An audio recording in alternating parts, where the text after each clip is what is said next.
আবহাওয়ার পূর্বাভাস। আজ কলকাতা সহ দক্ষিণবঙ্গে ভারী বৃষ্টির পূর্বাভাস। আজ ও কাল উপকূল সংলগ্ন জেলাগুলিতে অতি ভারী বৃষ্টি হতে পারে।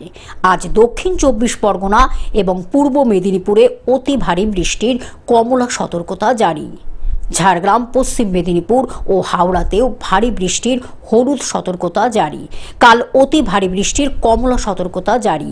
দক্ষিণ 24 পরগনা, 2 মেদিনীপুরে অতি ভারী বৃষ্টির কমলা সতর্কতা ঝাড়গ্রাম, পুরুলিয়া এবং বাঁকুড়া জেলায়। ভারী বৃষ্টির হলুদ সতর্কতা জারি কলকাতা, হাওড়া, হুগলি, উত্তর 24 পরগনা, 2 বর্ধমান জেলায়। আগামী মঙ্গলবার থেকে বৃষ্টির পরিমাণ বাড়বে উত্তরবঙ্গে। Bureau report, globe news. এখন থেকে গ্লোব টিভি দেখুন আপনার স্মার্টফোনে। গুগল প্লে স্টোর থেকে অথবা অ্যাপল প্লে স্টোর থেকে ডাউনলোড করুন গ্লোব টিভি লাইভ অ্যাপ। এছাড়াও জিও টিভি অ্যাপ থেকে দেখুন গ্লোব টিভি লাইভ।